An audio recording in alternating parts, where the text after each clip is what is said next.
ओम शांति। सुनते हैं 23 दिसंबर की मुरली से दिल में छपने वाली गहराई की बातें। आज की मुरली बाबा की बहुत ही सुंदर। बच्चों को बहुत मीठा बोलना चाहिए, चलन बड़ी रॉयल होनी चाहिए, शांत चित्त रहना चाहिए, तुम्हारा स्वभाव मीठा होना चाहिए। देखो डॉक्टर निर्मला निर्मला दीदी जो अभी अव्यक्त हुई, बस एक मास पहले, तो बाबा ने उनका उदाहरण दिया कि देखो डॉक्टर निर्मला कितनी मीठी शांत चित्त है। शांत में बैठना, रॉयल्टी सीखनी हो तो बच्चे से सीखो। सचमुच टू द पॉइंट निर्मला दीदी बात करती थी और बड़ी रॉयल्टी, बहुत मीठा स्वभाव। बाबा ने एक बार उन्हें कहा था कि ऐसी मुझे 30 बच्ची मिल जाएं तो आज विश्व परिवर्तन कर दो। तो आज बाबा सर्टिफिकेट दे रहे। फिर बाबा ने आज की मुरली में one word deity government is your fatherly birth right, God fatherly sovereignty is your birth right.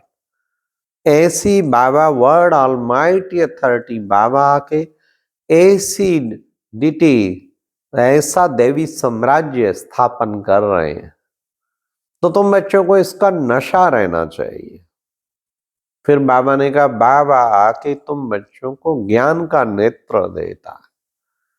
हाँ, तो ज्ञान का नेत्र खुला रहना चाहिए। देखो बच्चे, ब्रदरहुड कहते हैं ना, भाई भाई। हाँ, क्योंकि हम सब हैं गॉड फादर के चिल्ड्रन। तो चिल्ड्रन होने के नाते हम सब आत्माएं आपस में भाई भाई। देखो जनक का मिसाल देते हैं, कहता है कोई ऐसा जो मुझे ब्रह्म ज्ञान कराए। ब्रह्म ज्ञान नहीं, ब्रह्म ज्ञान कहना चाहिए। तो शिव बाबा आके ब्रह्मा मुख द्वारा वो ज्ञान दे रहे हैं। फिर बाबा ने कहा कि देखो बच्चे, तुम्हें सदैव मुख से ज्ञान रतन देने चाहिए, सबको ज्ञान रतन बांटते रहना है। हाँ, कई बच्चे चलते चलते चलते मूर्छित तो हो जाते, बाहर जाते, यहाँ तो नशा रहता, बाहर जाते मूर्छित हो जाते। फिर उनको संजीवनी बूटी सुंघाई जाती। फिर बाबा कहते कि बच्चे, ये है ज्ञान की बूटी जो बाप आके सुंघाते हैं और मूर्छित को फिर सुरजीत कर देते हैं। फिर बाबा ने कहा कि बच्चे, तुम बच्चों को व्यर्थ बातों में नहीं जाना है, तुम्हें बहुत कम बोलना है। हाँ, भाषण आदि में तो बोलना पड़ता, लेकिन वैसे तुम्हें कम बोलना है।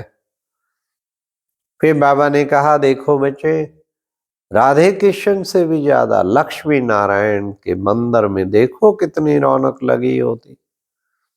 वन वर्ड सॉवरेंटी थी ना।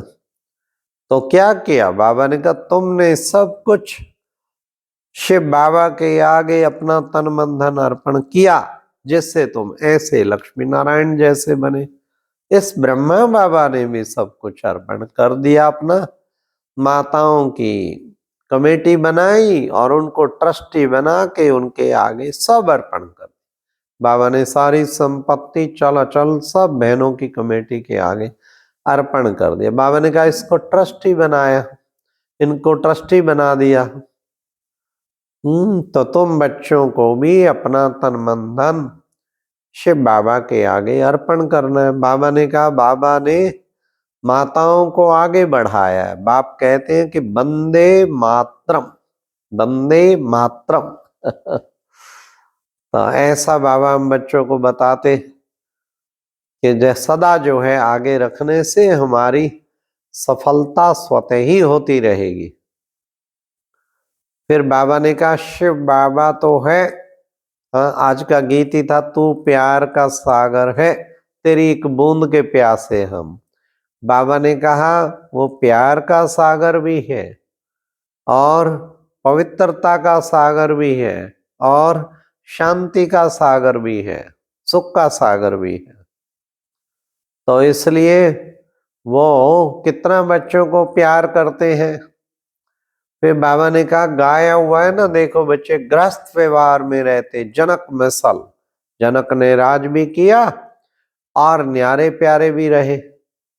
ऐसे ही तुम बच्चों को न्यारा प्यारा भी रहना है और राज्य भी करना है, अर्थात अपना कार्य भी करना है।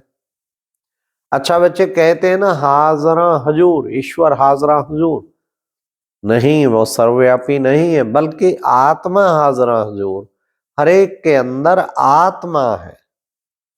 तो उस आत्मा को हमें देखना है। आत्मा इन ऑर्गन्स द्वारा पार्ट बजाती है।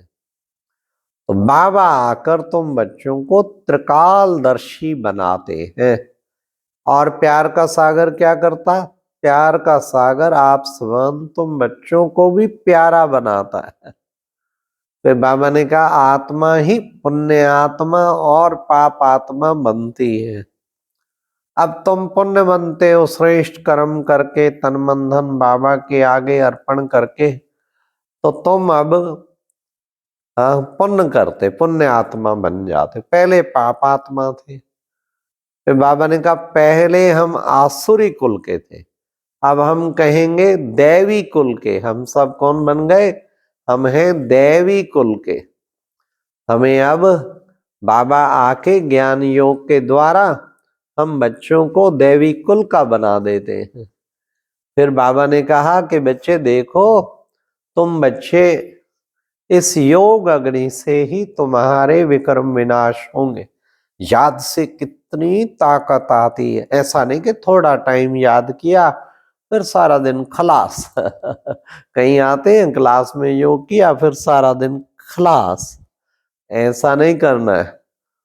बाबा ने कहा ये है ज्ञान की बूटी है, मन मना भाव, मन मना भाव की बूटी है तो इसलिए बाबा ने फिर विशेष कहा कि तुम बच्चों में दैवी मैनर्स बहुत चाहिए। दैवी मैनर्स, ज्ञान का तीसरा नेत्र आत्मा को जो प्राप्त होता है वो सदा खुला रहना चाहिए। हमेशा बाबा ने कहा एक दूसरे से गुण उठाना है, कभी भी किसी का अवगुण नहीं उठाना चाहिए। फिर बाबा ने कहा देखो बच्चे अखबारों के द्वारा तुम्हारा बहुत नाम होगा।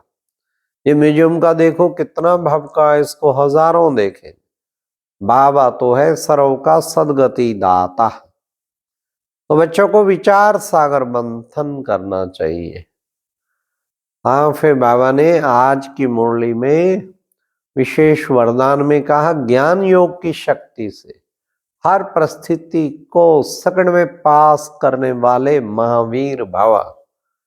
शक्ति चाहिए ज्ञान की भी योग की भी। किसी को ज्ञान बहुत है, कोई पॉइंट पूछ लो झटपट झटपट सुनाएंगे, परंतु योग नहीं पाई पैसे का। किसी का योग बहुत है पर ज्ञान में बुद्धि नहीं चलती, तब बाबा ने कहा ज्ञान और योग दोनों चाहिए कि उन दोनों की शक्ति से फिर हर परिस्थिति को आप सेकंड में पार करने वाले बन जाएंगे और महावीर भव, उससे महावीर बनेंगे, है ना। हम सेकंड में पार करके महावीर बन जाएं। फिर बाबा ने आज विशेष स्लोगन में कहा कि बच्चे तुम बच्चे योग अग्नि से विकारों के बीज को भस्म कर दो तो समय पर धोखा नहीं मिल सकता। योग अग्नि पहले तो प्रज्वलित करना सीखे। निरंतर जब व्यर्थ का खाता खत्म, समर्थ का खाता निरंतर जब होता है और बाबा से पूरी लगन की अगन जली होती है, फिर जलती है योग अग्नि, प्रज्वलित हो जाती, एक बाबा दूसरा ना कोई। और ऐसी योग अग्नि में जन्म जन्मांतर के विकार सब भस्म हो जाते और साथ साथ कोई भी संकल्प विकल्प निकट आ नहीं सकता। और फिर जब चाहें जहां चाहें जिस समय चाहें अपने को उस स्थिति में टिका सकते हैं। इसी कारण से बाबा ने कहा फिर समय पर धोखा नहीं खाएंगे। योग अग्नि से विकारों के बीज को भस्म कर दो, फिर समय पर धोखा मिल नहीं सकता। अच्छा, ओम शांति। ये थी आज की मुरली से दिल में छपने वाली गहराई की बातें। ओम शांति।